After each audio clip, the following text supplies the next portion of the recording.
क्या आप पवित्र जीवन जी रहे हैं?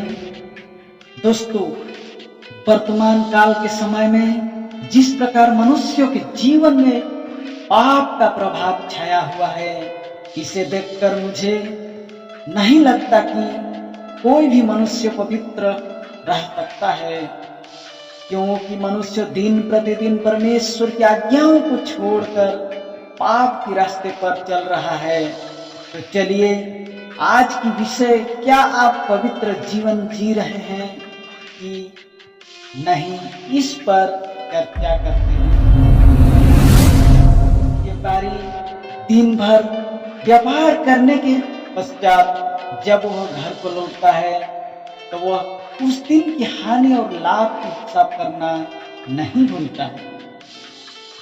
जब नुकसान हो गया होता है तो किस कारण नुकसान हुआ है, उसके बारे में वो जांच पड़ताल करता है कि अगले बार उसे नुकसान ना हो।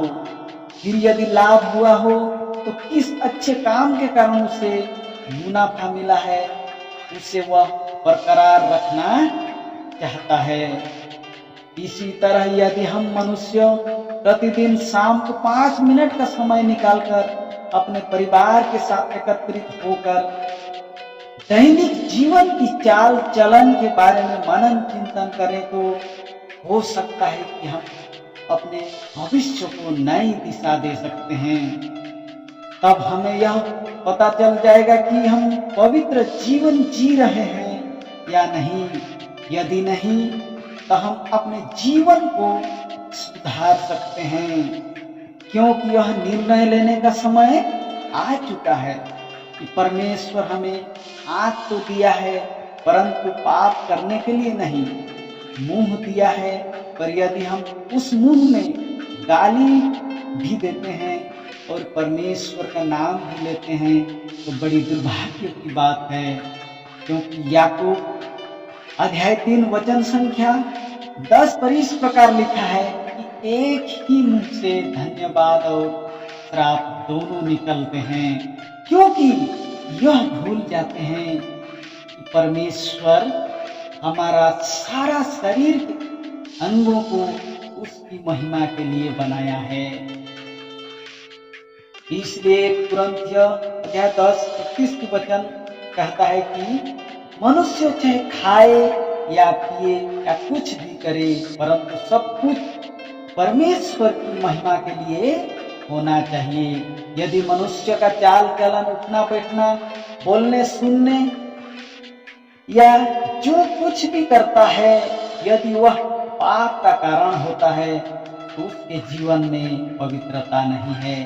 क्योंकि 1 पतरस अध्याय 1 वचन संख्या 15 और 16 में इस प्रकार लिखा है, पर जैसा तुम्हारा बुलाने वाला पवित्र है वैसे ही तुम भी अपने सारे चाल चलन में पवित्र बनो।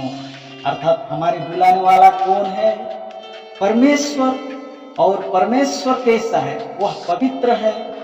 जब हम परमेश्वर की आराधना करते हैं तो हमें कैसा रहना चाहिए? इसका सही जवाब है पवित्र रहना चाहिए। यदि हम सिर्फ मुंह में परमेश्वर का नाम लेते हैं, दुआ करते हैं, पर यदि हम अपने शारीरिक अभिलाषा, शारीरिक कर्मों में, सोच में, विचार में अपवित्रता का काम करते हैं, तो जरा सोचिए, जो परमेश्वर को नहीं जानते हैं, प्रभु यीशु को नहीं जानते हैं, उनके और हमारे बीच में क्या अंतर रह जाएगा? क्योंकि वचन कहता है कि पवित्र बनो क्योंकि मैं पवित्र हूँ। जब हमें प्रभु का वचन पवित्र रहने के लिए कहता है और हम प्रतिदिन अपवित्रता को प्रथम स्थान देते हैं, शारीरिक अभिलाषा को पूर्ण करने के लिए हम शारीरिक जीवन जीते हैं, ऐसे जीवन को लानत है। यदि समय रहते हुए इसे ना सुधारा जाए तो हम मनुष्य परमेश्वर के सामने, परमेश्वर की दृष्टि में उनके आगे खड़े होने के लायक नहीं रह जाएंगे। इसलिए हमें सतर्क रहना चाहिए और पवित्र बनकर जीवन गुजारना चाहिए। जो चीज हमें अपवित्र करता है उससे अपने को दूर रखना चाहिए। धन्यवाद।